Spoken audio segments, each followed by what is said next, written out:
tadi. Adapun anggota yang mudah disertakan basuh keduanya seperti dua pipi. Pipi kita ada dua, kanan kiri, tapi ketika basuh wajah tak usah pipi kanan dulu, habis itu baru pipi kiri, tak usah, bareng-bareng saja. Kenapa? Karena mudah.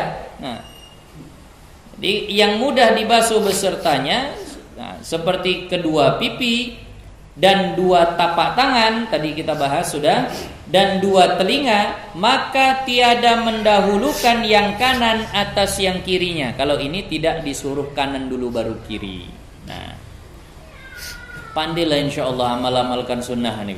Nah, jadi kalaupun tak bisa tiap hari, paling tidak seumur hidup pernah kita amalkan sunnah itu walaupun sekali.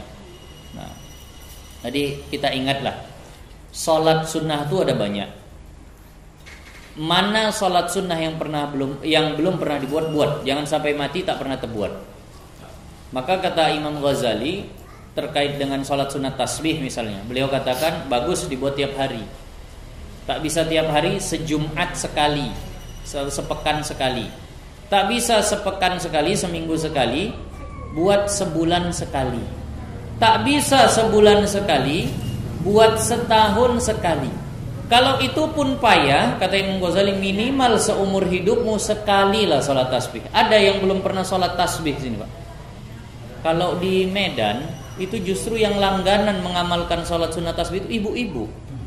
Di sana kadang wirid akbar, hari Jumat dimulai dengan sholat sunat tasbih. Maka tak jarang bapak-bapak bingung dia kalau diajak sholat sunat tasbih. Cemana sholat sunat tasbih itu? Tasbihnya ada 300, kapan saja, udah bingung. Berapa rakaat pun tak tahu. Jadi paling tidak buatlah amalan. Misal setahun sekali buat sholat tasbih bersama. Kaum bapak buat juga, jangan kaum ibu saja. Nah, itu diantara amalan yang bisa menghapuskan dosa besar. Dosa besar itu hapusnya biasa dengan taubat nasuha. Kalau amal-amal yang selama ini dikerjakan itu jumhur ulama, banyak ulama, sebagian besar ulama mengatakan itu untuk dosa kecil saja. Puasa Arafah menghapuskan dosa yang akan datang dan yang sebelumnya, dosa kecil saja.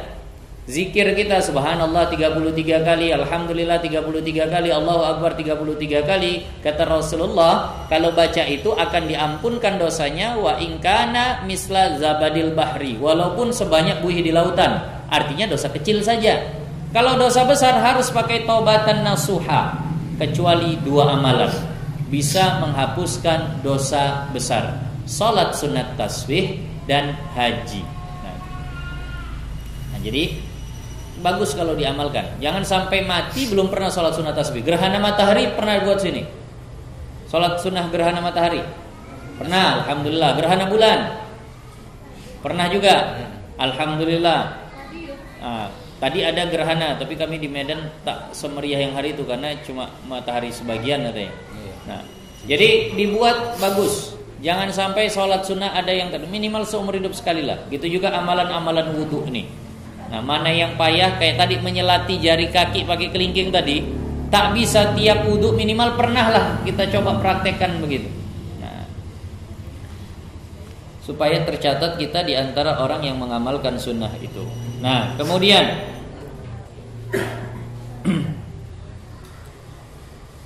bahkan disucikan keduanya pada kali yang satu. Tadi itu kalau untuk yang gampang. Dan ditiga-tigakan bagi yang dibasuh dan yang disapu. Sunnah berikutnya basuh 3 kali. Nah, setiap yang dibasuh, setiap yang diusap sunnah 3 kali. Nah, kecuali kalau dia nanti pakai khuf atau muza bahasanya. Kalau itu sekali saja, nggak usah 3 kali. Nah, kenapa? Karena kalau 3 kali nanti cepat merusak khufnya. Pakai muza, pakai kaos kaki kulit. Nah, itu kan boleh diusap dengan beberapa ketentuan lah. Udah lewat belum? Belum. Nah, jadi kalau nanti pakai khuf atau muza, itu boleh tak basuh kaki lagi, usap saja khufnya tadi itu atau muzanya. Apalah bahasa Indonesia kita sih? Itu juga muza, sepatu kulit, kaos kaki kulit lah begitu kita katakan. Nah, itu diusap sekali saja, tak usah sampai 3 kali. Begitu juga kalau tayamum tak ada sunnah 3 kali. Jangan ditepuk muka 3 kali pakai debu, kemudian tangan 3 kali. Kalau itu sekali saja. Kalau wudu yang sifatnya dibasuh dan diusap 3 kali, wajah 3 kali, tangan 3 kali kanan kiri, kepala 3 kali, kaki 3 kali kanan kiri. Nah itu sunnahnya. Tapi ini bisa jadi haram. Bisa jadi haram basuh yang 3 kali ini. Kapan haramnya? Kalau seandainya air cuma sedikit. Mau wudu air cuma nih 2 gelas nih saja. Wah ini bisa lah kayaknya, tapi pas saja ini. Dibasuhnya pula wajah 3 kali, udah tak jadi selesai wudunya, kakinya tak kebagian. Kalau saat seperti itu haram 3 kali. Ketika air terbatas, yang kalau seandainya dia pakai itu akan bisa sampai kaki, tapi karena dia jadi basuh 3 kali jadi tak sampai, berdosa dia jadinya buat 3 kali tadi. Nah, jadi kalau terbatas sudah. Begitu juga bisa makruh 3 kali tadi kalau dengan sebab dia wudhu 3 kali jadi tak dapat berjamaah. Jamaah udah mau selesai, dia wudhu lama kali, bahkan gara-gara dia orang pun ketinggalan jamaah semua. Maka saat itu sudah amalkan yang fardu saja, karena pahala dapat berjamaah itu lebih besar daripada pahala sunnah wudhu. Jadi jangan sampai tertinggal jamaah tadi. Nah. Allah. Ini saya tak nampak jam nih. Jam berapa? Oh, jam tak ada lagi. Setengah 10. Oh, sengaja memang disembunyikan. Iya. Iya, kayaknya usulnya situlah. Karena sunnah, karena bagus tuh yang nampak jam tuh guru.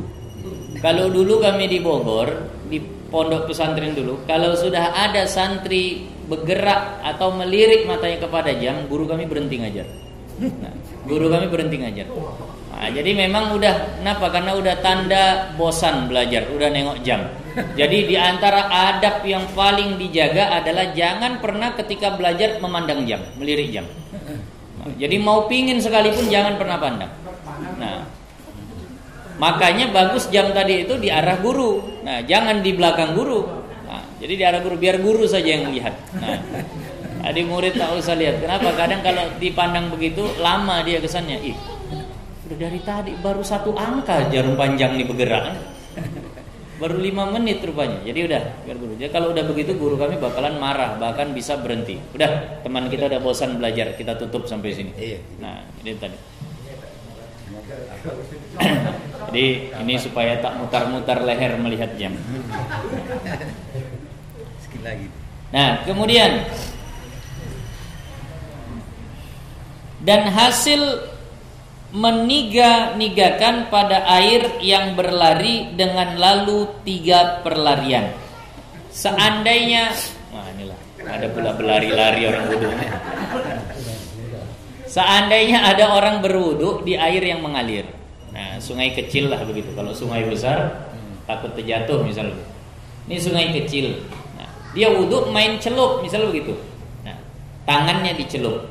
Bagaimana 3 kalinya? Ya sebenarnya kalau seandainya dia celup sekali, angkat, celup sekali, angkat, celup sekali, angkat, itu jelas begitu, udah tak akan jadi pertanyaan. Tapi ini dia rendam begitu saja. Cemana 3 kalinya? Kadang di air itu nampak kita ada gelombangnya.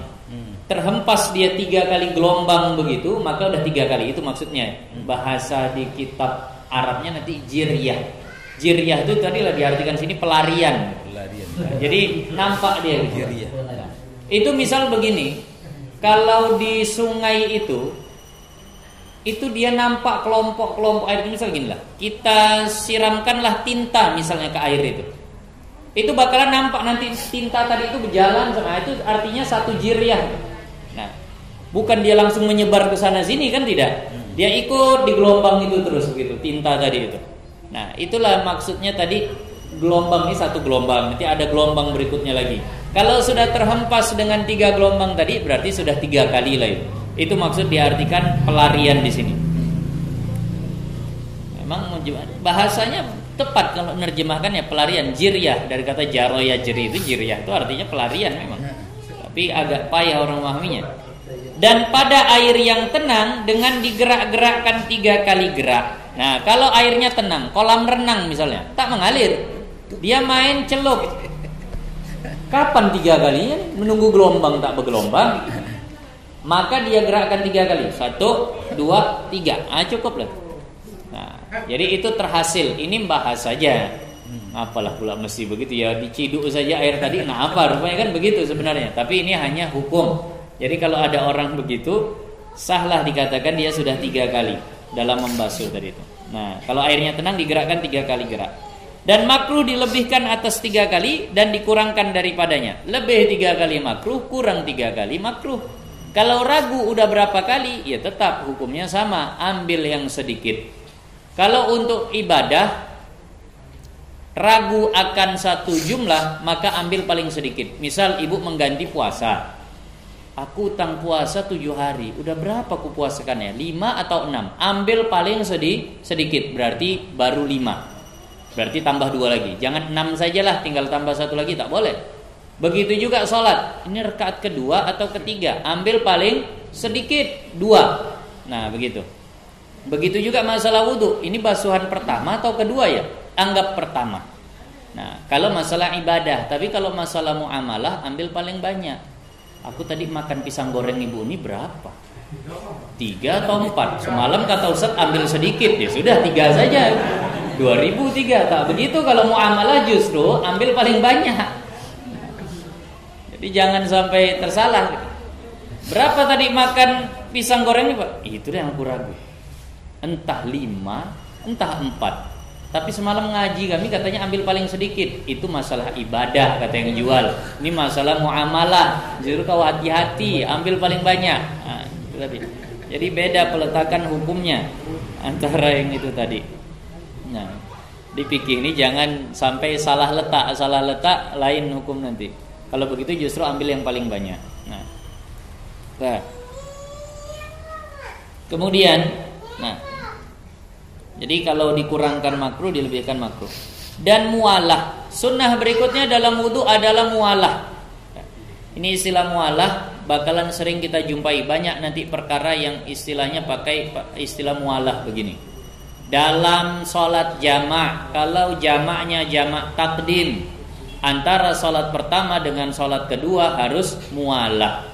Dalam baca Fatihah, rukun sholat, syarat sahnya baca Fatihah, antara ayat dengan ayat berikutnya harus mualah. Dalam wudu juga disunnahkan mualah, bukan harus. Kalau wudu sunnah. Nah, ini banyak mualah begini. Apa maksud mualah? Nah, di sini dijelaskan. Yakni berturut-turut, dan yaitu bahwa tiada hasil perceraian yang banyak antara 2 anggota. Jadi wudhu tadi kita akan berpindah dari satu anggota ke anggota berikutnya. Dari wajah pindah ke tangan, dari tangan pindah ke kepala, dari kepala pindah ke telinga, atau dari kepala pindah ke kaki kalau rukunnya. Nah, antara anggota yang satu dengan anggota berikutnya jangan lama kali jeda berhentinya. Itu yang namanya mualah. Nanti di sini ada ukurannya. Kapan disebut orang tidak mualah? Artinya sudah dikatakan lama. Nanti akan dibahas di sini.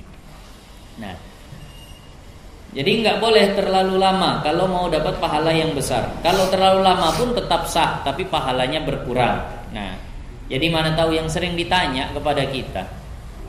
Entah berapa kali saya dapat pertanyaan begitu. 3 kali lah kurang lebih, tapi di Medan sana, bukan di sini. Ustaz lagi berwudu, tiba-tiba mati lampu, masih sampai wajah. Itu kalau kita pindah ke rumah tetangga hendak melanjutkan wudu, mesti diulang wudunya atau tinggal lanjutkan. Soalnya kan sudah ada jeda.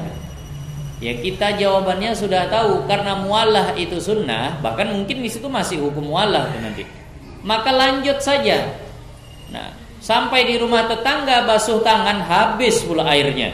Nah, pindah lagi ke rumah saudara. Bagaimana? Lanjut kepala. Baru kepala ternyata ada lagi tak bisa lanjut, pindah lagi ke sana, sambung kaki gitu. Boleh saja, tak ada masalah. Nah, karena mualah dalam wudu bukan rukun, hanya sunnah. Bahkan seandainya jauh sekalipun, misal udah basuh wajah di sini, ternyata buru-buru diajak pergi ke tebing sana, baru ingat tadi di rumah Wudu sudah, tapi baru wajah. Sampai tebing bisakah dia lanjut ke tangan? Boleh. Ya Allah, jauhnya Ustaz tebing, iya, tapi tetap begitu hukumnya. Boleh dia lanjut tangan tadi. Nah, mana tahu, ini hanya hukum saja. Nah. Kalau janabah sama, mandi wajib pun, mandi wajib mualah itu hukumnya hanya sunnah saja. Terputus-putus boleh. Bahkan dulu kami mengaji sama almarhum tuan guru kita Ustaz Hafiz Yazid. Mana tahu ada suami istri berhubungan badan malam tuh sebelum tidur. Lalu habis itu ke kamar mandi, dia siram kakinya, sengaja aku mandi wajib. Udah berniat tuh. Habis itu tidur. Besok pagi tak perlu niat, tinggal sambung, sah mandi wajibnya. Bayangkan sampai setingkat itu. Nah, jadi tidur tidak membatalkan niat yang sebelumnya. Nah, amalkanlah. Nah, mana karena mandi takut juga dari lutut lah siram. Sengaja aku mandi wajib, sisanya besok lah ini Allah. Dingin kali malam nih, misal besok lah baru mandi dia lanjut, sah mandi wajibnya. Karena mualah dalam mandi wajib sama seperti wudu, itu hanya sunnah saja.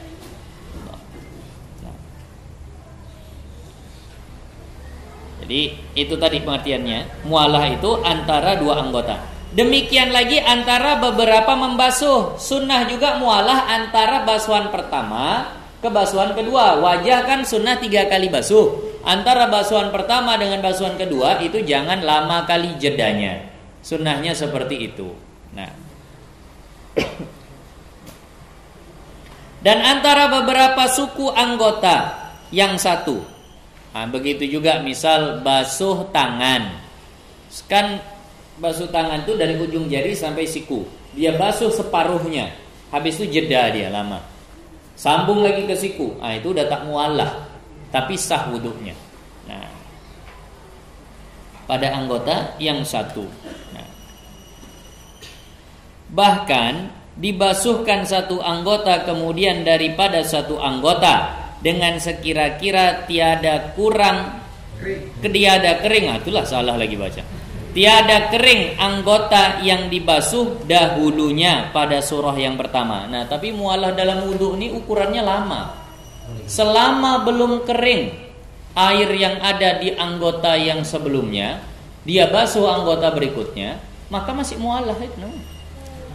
Nah, jadi lama itu. Jadi mana tahu begini, Bu. Ibu lagi wudu, kemudian tiba-tiba turun hujan, dibiarkan pakaian basah. Akhirnya ibu hentikan wudu, ngangkati pakaian lah dulu.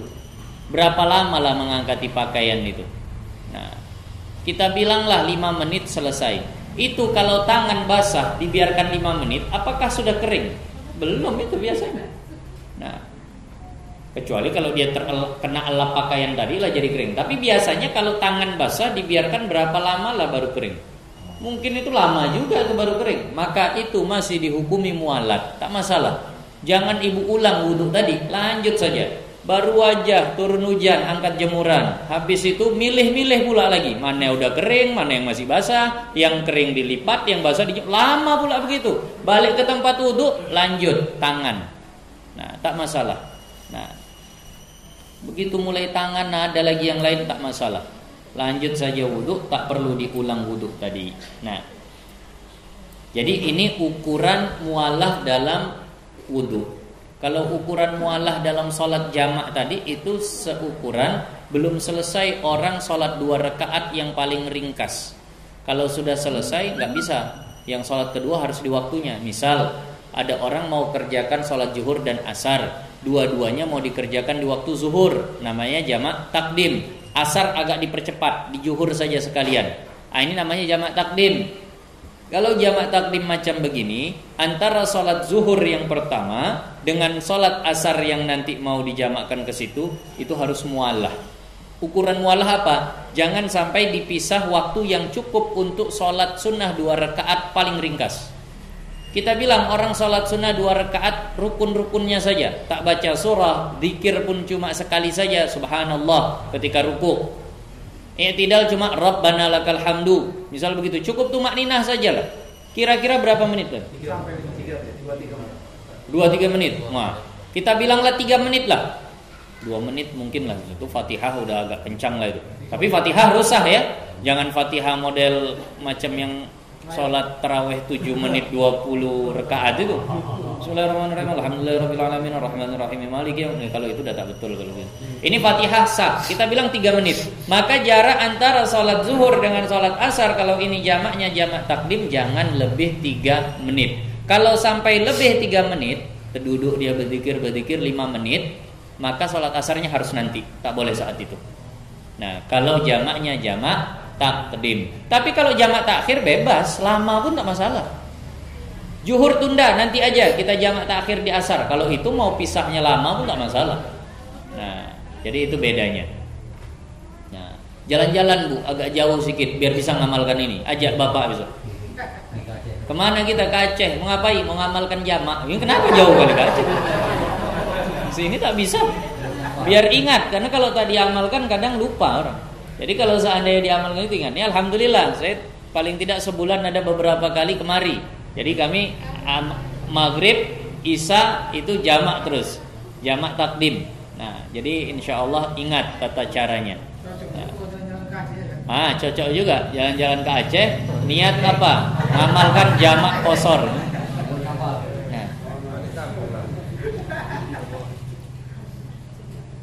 Nah, itu tadi mualah ukurannya kalau dalam wudu. Kalau dalam Al-Fatihah lebih ringkas lagi. Kalau dalam Al-Fatihah dalam salat itu jarak antar ayat itu harus mualah. Cuma boleh qadrut tanaffus. Cuma boleh seukuran tarik napas saja. Bismillahirrahmanirrahim. Alhamdulillahi rabbil alamin. Tarik napas, lanjut. Tarik napas, lanjut. Cuma boleh segitu. Kalau sudah terlalu lama, batal. Apanya yang batal? Bacaannya, bukan salatnya. Artinya harus baca ulang. Maliki yaumiddin. Iyyaka na'budu. Itu batal bacaan, harus dari ulang. Dari awal, bukan salatnya yang batal tapi Fatihahnya. Jadi jangan diulang, udah rakaat kedua imamnya terdiam pula begitu. Wah, batal salat kita. Tidak. Bacaannya saja yang batal. Nah, kalau baca Fatihah itu cuma qadrut tanafus, cuma seukuran bernapas saja bolehnya. Jadi kadang ada sebagian imam lama kali, kecuali kalau ada uzur, entah tersekat suaranya karena tersedak, entah terbatuk, entah terlupa, kalau itu tak masalah. Nah, kadang mau Al-Fatihah pun lupa, Masya Allah. Godaan setan ini luar biasa. Fatihah lupa. Nah, tiap hari dibaca Iyyaka na'budu wa iyyaka nasta'in, terdiam. Apa sambungannya? Lama pula. Tapi karena lupa maka itu tak masalah, lanjut saja. Tapi kalau diam tanpa ada udzur, batal bacaan Fatihahnya. Ulang dari awal bacaan Fatihahnya, bukan salatnya. Nah, itu macam-macam mualah tadi. Nah, karena nanti bakalan kita sering jumpa istilah mualah begini. Artinya lanjut tanpa ada jeda yang lama. Ukuran lamanya berbeda tergantung kasus ibadahnya apa. Loh, jam berapa? Kita biasa 10 kurang 1 jam setengah penyampaian. Wah, masih lama. Ya, mudah-mudahan selesai lah. Sedikit lagi. Sedikit lagi sampai pasal. Atau mau kita lanjut istinja tak masalah nanti. Nah, jadi sekira-kira tiada kering anggota yang dibasuh dahulunya pada surah yang pertama. Pada surah yang pertama ini begini. Mana tahu nanti ada yang mengajarkan bingung. Tadi kan udah kita bahas.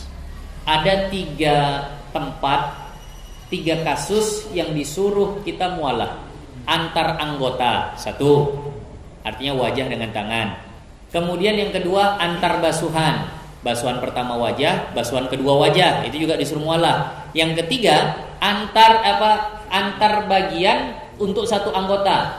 Tangan panjang nih, antara sampai pergelangan, kemudian lanjut lagi ke tengah, kemudian lanjut lagi ke siku. Kadang airnya sedikit tak bisa sekali siram, kan begitu. Potong sedikit, sambung lagi. Itu pun sunnah mualah. Nah, itu 3 surah namanya, 3 kasus. Pada kasus yang pertama yang disebut mualah itu adalah wajah dibasuh, belum kering wajah, masuk ke tangan. Itu maksudnya. Nah, pada surah yang pertama. Dan masuk ia pada membasuh kali yang kedua dahulu daripada kering basuhan kali yang pertama. Dan masuk pada membasuh kali yang ketiga dahulu pada kering membasuh kali yang kedua. pada surah yang kedua. Nah, ini pada kasus yang kedua, basuhan pertama, kedua dan ketiga. Itu maksudnya. Sebelum kering basuhan pertama sudah dia sambung basuhan kedua wajah. Basuhan kedua wajah belum kering, dia sambung basuhan ketiga wajah. Nah, itu surah yang ketiga. Surah yang kedua. Dan i'tibarkan membasuh tiap-tiap juzuk daripada anggota yang satu dahulu daripada kering juzuk yang dahulu daripadanya pada surah yang ketiga. Tangan siram sampai pergelangan, seharusnya sampai siku nih, sampai pergelangan. Belum kering siraman yang sampai pergelangan, sudah dia sambung sampai yang ke tengah lengan. Belum kering lagi, ini dia sambung sampai yang ke siku. Itu pada surah yang ketiga. Ya faham tak faham, mudah-mudahan lah nanti dibaca insyaallah faham.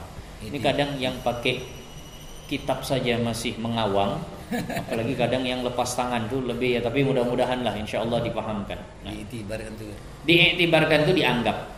Nah, dihitung. Nah, dihitung atau dianggap. Nah, pada surah yang ketiganya, nah ini tadi dihitung dia itu kering lamanya itu serta sederhana angin. Anginnya biasa, tapi kalau anginnya kencang kali, ya nanti cepat kali keringnya. Nah, tadi itu tak dianggap. Ini sederhana angin, sederhana pula biasanya.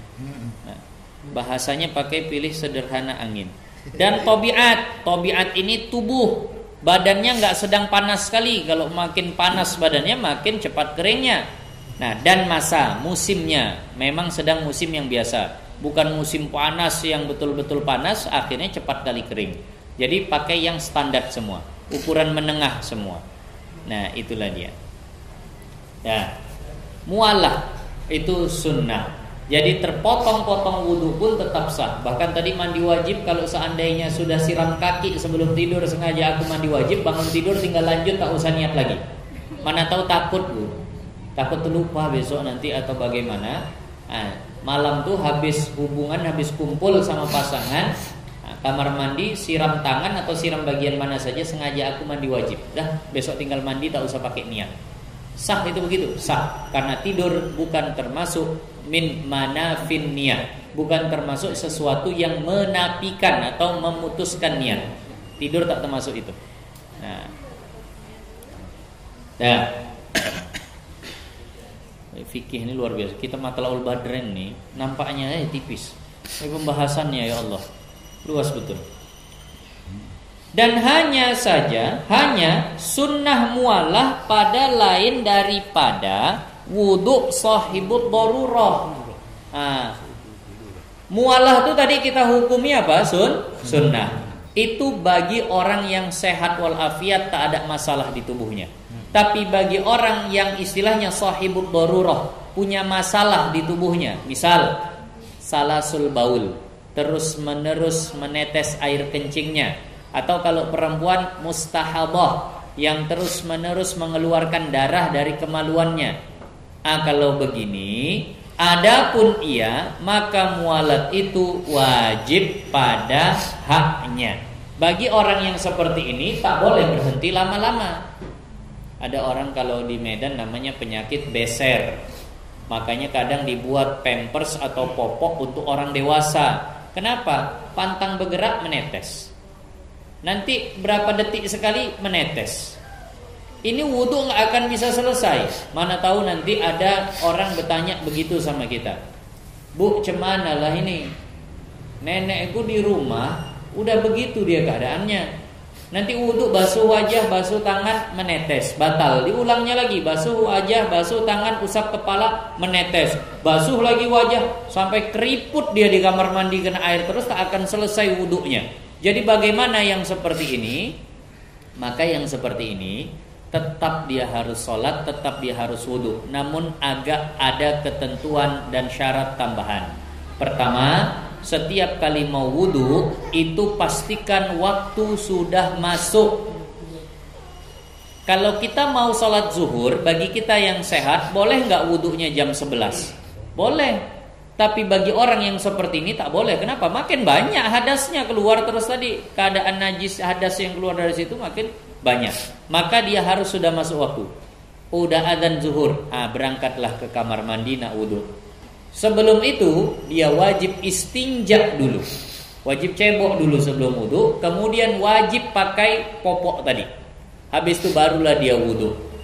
Nah, kalau di tengah wudu terasa ada yang keluar, jangan dianggap batal, lanjut saja sampai selesai.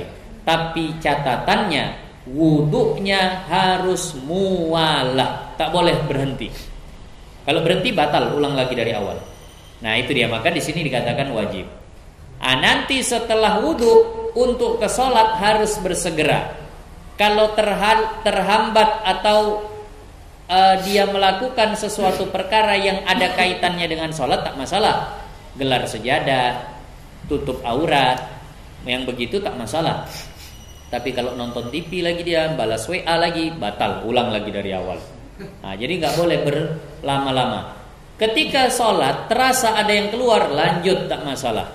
Tapi dengan catatan, sholatnya cuma boleh sekali sholat fardu saja. Nah, nanti asar harus dia wudhu balik. Tapi kalau sholat sunnah boleh berkali-kali dengan satu wudhu tadi itu. Kalau harus sholat sunnah dia ulang juga, meriah orang nih. Kalau sholat taraweh, salam imam kamar mandi lagi dia, wudhu lagi dia. Nah, balik salam imam ke kamar lah mandi lagi, wudhu. Untung taraweh sunnah. Maka kalau taraweh begini boleh dia selesaikan dengan wudhu macam yang seperti itu satu kali saja. Nah, tapi kalau sholat fardu harus dia memang mesti wudhu lagi. Maghrib sudah dia wudhu, isya nanti wajib wudhu lagi. Karena dia sahibut darurah. Iya, persis seperti tayamum. Nah, seperti tayamum. Nah, maka wajib dia pada haknya karena menyedikitkan hadasnya. Itu tadi, karena supaya hadasnya tak terlalu banyak untuk satu wudhu itu. Nah, dan tinggal lagi bagi wudhu itu beberapa sunnah yang lain. Masih ada lagi sunnah-sunnah yang lain belum disebutkan di sini. Disebutkan dia di dalam kitab yang panjang-panjang. Yang disebut di dalam kitab yang tebal-tebal, disebut dalam kitab yang panjang-panjang. Nah, itu sunnah-sunnah wudhu. Masih ada yang lain. Ini masuk kita ke pasal. Kalau nengok jam belum 1 jam setengah. Kita lanjut Pak Isa atau bagaimana? Tanya. Lanjut aja. Ya. Lanjut baca kitab dulu atau bagaimana? Lanjut dulu. Lanjut sikit. Ya, tak masalah. Nah, asal Bapak Ibu tahan, insyaallah lanjut saja kita. Faslun fil istinja'i wa adabi qadil hajati. Fasal pada permasalahan istinja dan adab orang yang buang hajat. Nah, ini suatu pasal pada menyatakan, saya terjemahkan tadi, padahal sini ada artinya. Ini suatu pasal pada menyatakan hukum istinja dan beberapa pekerjaan yang dituntuti daripada orang yang qadha hajat. Sebelum kita lanjut, istinja ini ada 3 bahasa. Mana tahu nanti jumpa di kitab, itu maksudnya itu. Istinja, istitobah sama istijmar, itu sama. Istinja, istitobah dan istijmar. Kalau istinja dan istitobah itu persis sama. Tapi istijmar itu khusus untuk istinja dengan batu. Nah, itu. Jadi kalau istinja dengan batu boleh dibilang istinja, boleh dibilang istijmar. Nah, itu istijmar.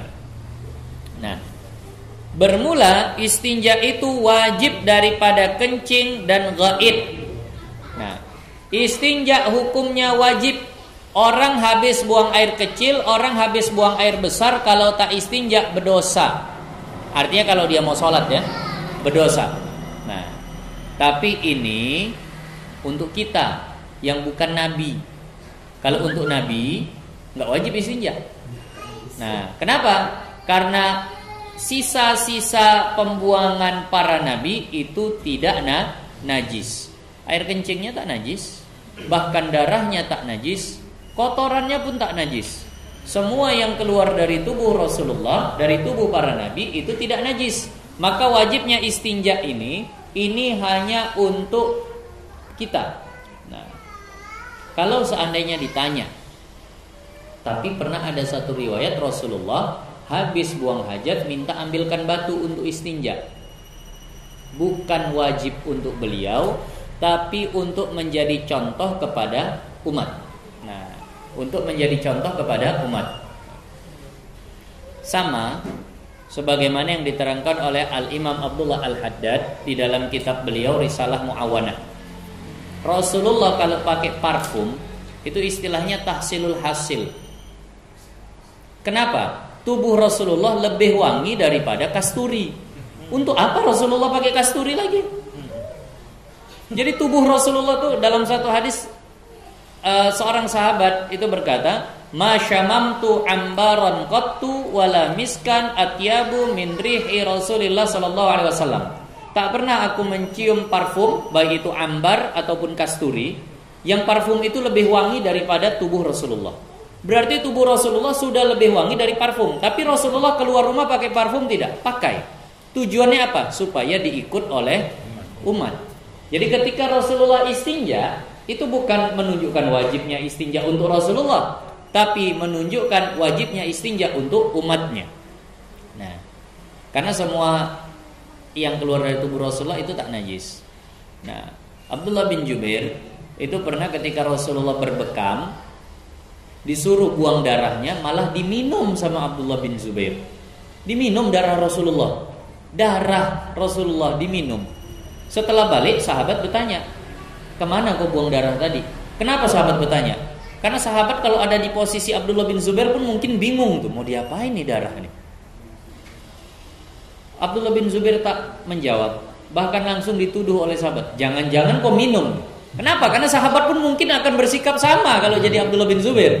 Nah, makanya punya dugaan seperti itu. Abdullah bin Zubair ngaku, "Iya, aku minum."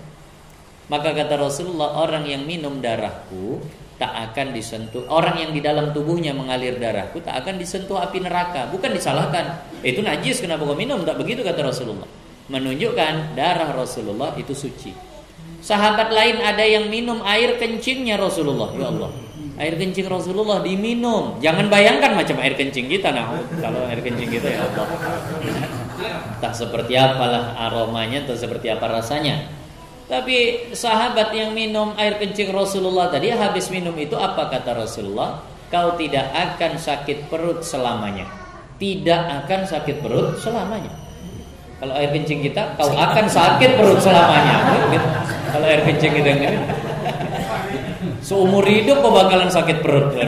Tapi kalau air kencing Rasulullah yang diminum, justru kata Rasulullah, kau tak akan sakit perut selamanya. Bukan disalahkan, menunjukkan sisa-sisa pembuangan dari Rasulullah semuanya tidak najis. Maka istinja ini hanya diwajibkan kepada umatnya, pada kita, selain diri Nabi. Nah, di sini yang disebut satu hukum saja, wajib saja. Di sebagian kitab istinja ini ada yang hukumnya sunnah. Sunnah itu kalau yang keluar tidak mengotori. Contoh yang keluar adalah cacing misalnya. Dulu anak-anak kalau cacingan kadang mau keluar cacing, nggak wajib istinja tuh, sunnah saja. Kalau cacingnya memang mohon maaf bersih, tak ada basah, tak ada bawa kotoran, keluar begitu saja, maka saat itu tak wajib istinja, tapi hanya sunnah saja. Nah, istinja ada yang hukumnya makruh. Istinja ada yang hukumnya makruh, jangan istinja, lebih baik tak usah. Apa itu? Istinja dari buang angin. Itu tertulis di kitab, bukan memang apa. Ada orang buang angin, kentut bahasa kita, kamar mandi dia basuh, makruh. Angin dibasuh. Tak usah. Kenapa? Karena bukan najis. Oh, tapi bau Ustaz. Ya baunya saja bau najis, tapi bendanya tak ada. Kalau seandainya bau kentut itu, bau buang angin itu dianggap najis, meriah gitu. Pakaian dalam yang kena berarti wajib kan? Ganti. Sarung yang kena berarti wajib ganti. Hidung yang mencium wajib basuh tuh jadinya. Nah, untung tidak najis. Jadi makruh kalau seandainya orang istinja dari buang angin. Ada yang haram istinja, ada. Istinja itu haram pertama kalau pakai air curian, haram tapi sah. Ada yang haram lagi tak sah kalau istinja dengan makanan manusia, sudahlah haram dan tidak sah pula lagi. Nah, yang dibasuh jika gaib dan lain daripada keduanya, daripada tiap-tiap najis yang dibasuh, dan jika nadir sekalipun seperti darah. Nah, kalau yang keluar itu najis dan mengotori, walaupun bukan kotoran, bukan air kencing, misalnya darah yang keluar, maka tetap wajib istinja. Dan wadi, kalau yang keluar wadi atau madhi, maka tetap wajib istinja. Ini juga kadang sering jadi pertanyaan, biasanya anak-anak muda yang sering bertanya. Apa perbedaan antara mani, madhi, dan wadi? Wallahu alam. Ya, terkadang orang itu tak semuanya pernah mengeluarkan ini, kan begitu. Ada yang pernah mani saja, madhi dan wadi tak pernah. Tapi kalau di kitab memang disebutkan. Kalau mani itu ada ciri-cirinya. Mohon maaf bahasanya supaya pandai membedakan. Kalau dia memang dalam keadaan sadar, keluarnya itu bitadafuk. Mohon maaf bahasanya, keluarnya ada sentakan. Kalau air kencing kan mengalir begitu saja. Ini dia ada sentakan. Sekali, dua kali begitu, ada sentakan seperti itu. Itu ciri mani yang pertama. Kedua, setelah mani itu keluar, nah, itu yaqibuhu al-futur. Nah, setelahnya itu akan menyebabkan badan lemas. Nah, itu. Kemudian kalau dari bentuknya, nah, dia agak kental. Kemudian kalau kering, baunya seperti putih telur. Kalau dia basah seperti adonan tepung. Tak tahu saya tepung apa yang dimaksud, tapi begitulah tertulis di kitab.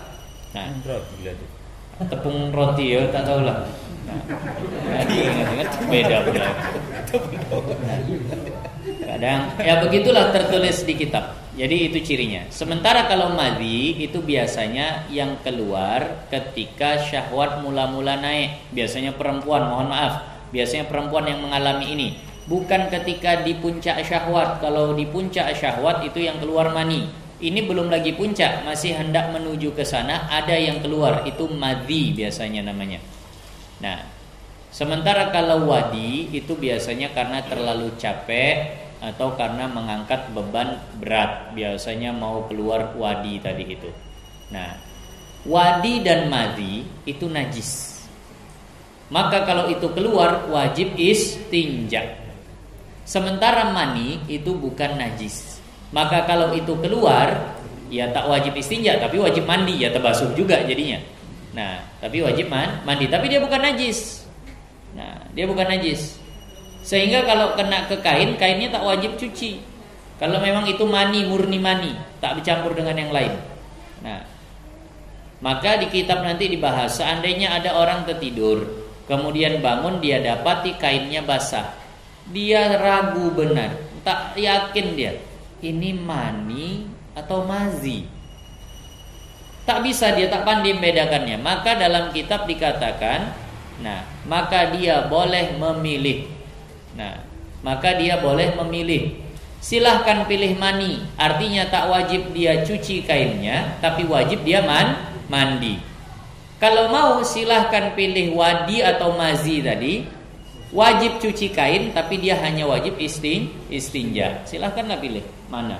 Malas mandi, pilih mazi. Malas nyuci, pilih mani. Nanti pilih lah yang mana. Nah, jadi itu wajib istinja kalau yang keluar adalah wadi. Nah, dan lainnya. Nah, diistinja dengan air atau batu. Jadi istinja ini boleh dengan air atau batu. Disebut batu tapi maksudnya dan barang yang pada maknanya. Daripada tiap-tiap sesuatu yang keras, artinya padat, benda padat, yang suci, yang menanggalkan. Itu bukan meninggalkan lagi. Yang menanggalkan di situ. Meninggalkan lagi. Di situ meninggalkan. Oh, kalau meninggalkan fatal itu salahnya. Sesuatu yang meninggalkan najis, berarti najisnya tetap tinggal di situ. Kalau seandainya itu. Jadi segala sesuatu yang bisa menanggalkan najis. Kalau sesuatu yang bisa meninggalkan najis, tertinggal najisnya di situ. Nah, menanggal. Nah, jadi benda tadi bisa menanggalkan najis dari kemaluan. Bukan benda tadi bisa meninggalkan najis di kemaluan, malah tetap najisnya di situ.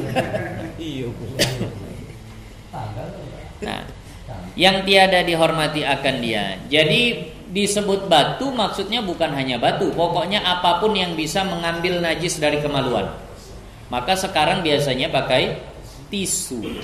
Nah, itu hukumnya sama dengan batu. Nah, pernah jumpa kamar mandi yang pakai tisunya gitu Bu ya? Tak bisa juga, walaupun bahasanya pingin ngamalkan ini payah juga. Jadi tak mudah mengamalkan istinja dengan tisu atau batu ini. Syarat yang paling payahnya itu begini. Yang namanya istinja itu membersihkan kemaluan.